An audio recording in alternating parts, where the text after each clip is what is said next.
Alhamdulillahi Rabbil Alameen. As-salatu was-salamu ala khatamin nabiyyin wa ala alihi wa sahbihi ajma'in amma ba'd. فأعوذ بالله من الشيطان الرجيم بسم الله الرحمن الرحيم قال الله تعالى في سورة النساء لا يحب الله الجهر بالسوء من القول إلا من ظلم وكان الله سميعا عليما. Translation: Allah does not like publicly spoken harsh words or shouting ill speech except by who has been wronged or suffers injustice, and Allah is all hearing, all knowing.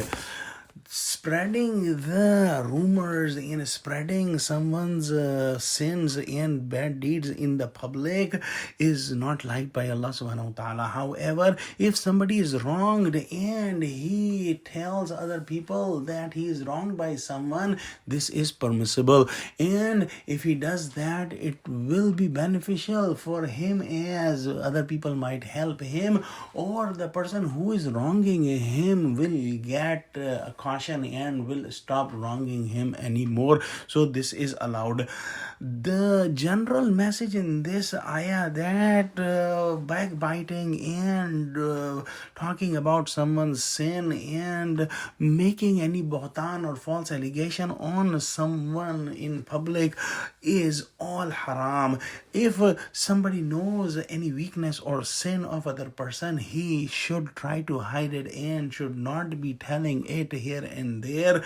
Some people like to backbite and they like to talk about the sins of other people, and if somebody has done anything wrong, they enjoy telling other people about that, and this is a very bad attitude and Allah does not like it. If somebody has been wronged, the best way is to forgive him and leave the result to Allah subhanahu wa ta'ala. But if somebody is wrong and he tells someone about that, this is permissible. There is a hadith that Prophet Muhammad sallallahu alaihi wasallam said that if somebody is calling names or cursing each other, all the sin will go to the person who started that, and if somebody started that and the person who was the victim and he calls the names and curses the other person more than the person who initiated that conversation,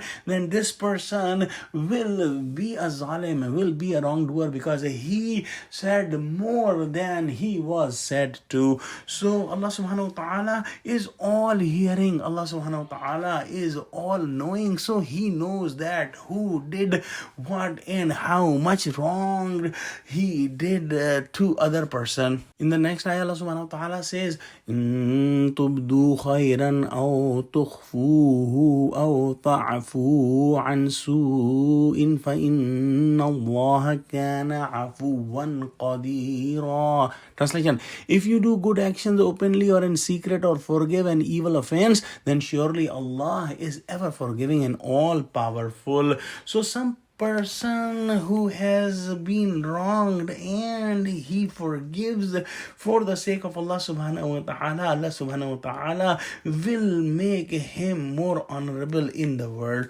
Prophet Muhammad sallallahu alaihi wasallam said that I say three things by swearing. Number one, that if somebody is giving charity, his wealth will not decrease because of that charity or sadaqah. And number two, if somebody is wronged and he is patient, then Allah subhanahu wa ta'ala will increase his honor in the world. And number three, if somebody is asking someone else for help and asking for wealth and so forth, Allah subhanahu wa ta'ala will make him poor, and despite of lots of wealth, he will not have openness in his money. In another hadith, Prophet Muhammad sallallahu alaihi wasallam said that Musa alayhi salam asked Allah subhanahu wa ta'ala that who is most honorable in front of you, O Allah? Allah subhanahu wa ta'ala said, the one who can take revenge but he does not take revenge and forgives. This man is most honorable in front of Allah subhanahu wa ta'ala. Prophet Muhammad sallallahu alaihi wasallam said that whoever guards his tongue, Allah subhanahu wa ta'ala will guard his private action, and whoever holds his anger, Allah subhanahu wa ta'ala will hold his punishment. Let's pray that Allah subhanahu wa ta'ala give us true understanding of Quran. Ameen wa akhir da'wana alhamdulillahi rabbil alameen.